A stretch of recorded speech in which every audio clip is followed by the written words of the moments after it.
ஒரு மகிழ்ச்சியான செய்தி. இதயம் நல்லெண்ணெயின் விலை லிட்டருக்கு ரூபாய் 105 குறைஞ்சிருக்கு. செப்டம்பர் 2023ல 1 லிட்டர் இதயம் நல்லெண்ணெயின் அதிகபட்ச விலை ரூபாய் 503. ஆனா இப்ப 1 லிட்டர் இதயம் நல்லெண்ணெயின் விலை ரூபாய் 398 மட்டும்தான் தமிழ்நாட்டுல. அப்ப இனிமே எல்லாரும் இதயம் நல்லெண்ணெய் வாங்கலாம் இல்ல? தமிழகத்தில் சட்டம் ஒழுங்கு சீர்குலைவு உச்சகட்டத்துக்கு போயிருக்கு. நேற்றைய முன்தினம் ஒரே நாளில் 4 கொலைகள். அப்புறம் திருநெல்வேலியில் திரு மு கருணாநிதி அவர்களுக்கு செக்யூரிட்டியாக இருந்த ஒரு காவல்துறை அதிகாரி கொல்லப்பட்டிருக்கார். அதுவும் அவர் எனக்கு லைஃப் த்ரெட் இருக்குன்னு அவரோட சோஷியல் மீடியாவில் வீடியோ பதிவு செய்த பிறகும் அதை பற்றி கண்டுகொள்ளாமல் காவல்துறையும் தமிழக அரசும் இருந்த காரணத்தினால அவர் கொல்லப்பட்டிருக்கார்.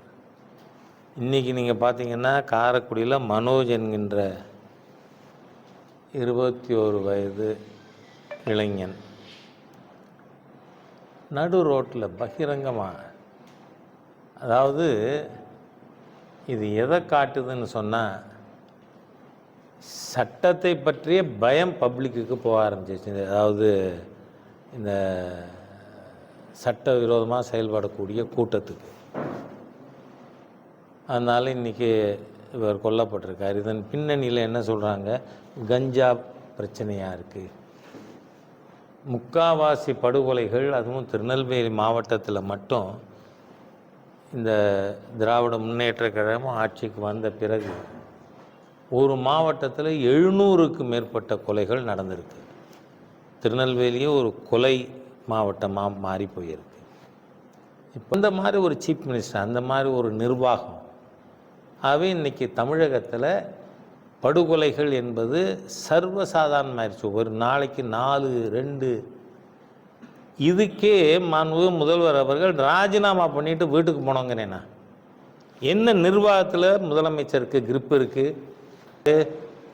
நாங்கள் மேகதாத்து அணை கட்டாமல் விட மாட்டோம்.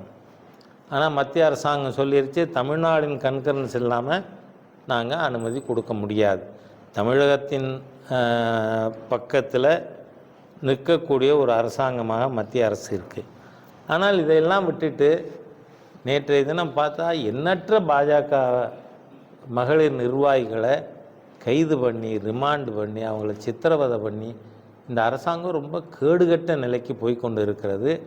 அதனால தான் மாநில தலைவர் திரு அண்ணாமலை அவர்கள் நாளைக்கு பிஜேபியினுடைய நிர்வாகிகள் அவங்க வீட்டில் கருப்பு கொடி ஏற்றி இந்த அரசாங்கத்திற்கு எதிர்ப்பு தெரிவிக்கணும்னு சொல்லியிருக்கார். இல்லை, தொகுதி மறுசீரமைப்பு பற்றி மாண்புமிகு பிரதமர் பேசியிருக்காரா, சொல்லியிருக்காரா? சரி, எலெக்ஷன் கமிஷன் சொல்லியிருக்கா? சொல்லலை. சரி, ஜாயிண்ட் பார்லிமெண்ட் செஷனில் மேதகு குடியரசுத் தலைவர் சொல்லியிருக்காரா? அது யாருமே பேசலையே இது பற்றி.